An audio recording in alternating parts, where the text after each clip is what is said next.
Aabot daw sa 2 milyon ang tumagsa sa medical dental mission ng Iglesia ni Cristo sa Maynila.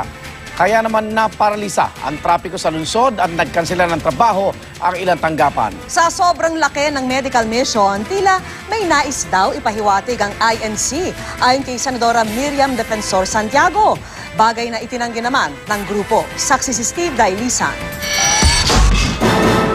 Sa himpapawid pa lang, tanaw na agad ang siksikang tiniis ng mga dumalos sa medical dental mission ng Iglesia ni Cristo sa iba't ibang lugar sa Maynila. Hirap dumaan mismo mga ambulansya na ang ilan ay inangkasanan ng mga tao. May mga hinimatay marahil dahil sa init at siksikan.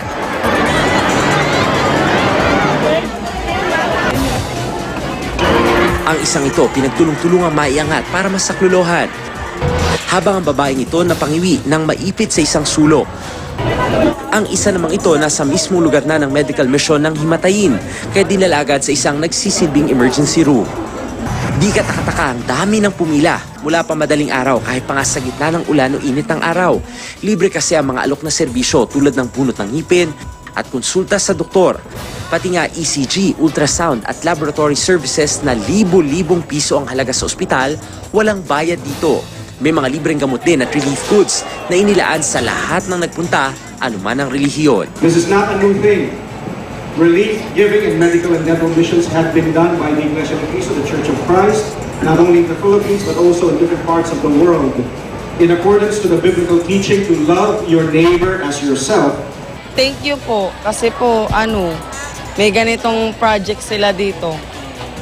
Nakakatulong po sila sa iba. Binigyan ako ng gamot para pampalis ng plema.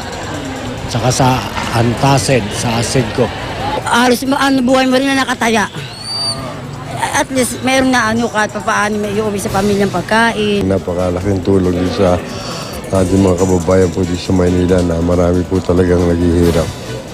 Malaking bagay po itong ginawa niyo para sa kanila at sa buong lungsod ng Maynila. Bago ang medical mission, idiniklara ng walang pasok hanggang high school sa buong Metro Manila at hanggang kolehiyo sa Maynila, Marikina at Malabon. Pero nagsikip pa rin ang traffic sa ilang kalsada. Lasing ko nga apply Wala tayong magagawa, ganun talaga. Gutom lang, ang alyan na 2 days na natin ina-announce yan to avoid the area. Siguro, baka hindi nila naunawaan yung mga messages natin na wag na munang pumunta dun sa area na yon. Ngayong araw naman, inanunsyong kanselado na ang basketball games ng National Collegiate Athletic Association, gayon din ang trabaho sa Korte Suprema, Court of Appeals, Court of Tax Appeals, Sandigan Bayan at mga korte sa Manila at Quezon City.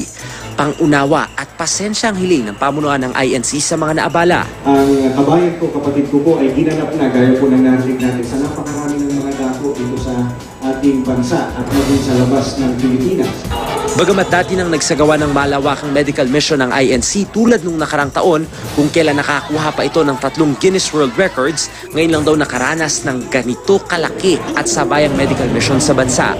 Kaya sa tingin ni Senadora Miriam Defensor Santiago, may mensahe raw na nais iparating sa likod na aktibidad. At kung politiko ka na hindi ito maunawaan, mangmang ka raw.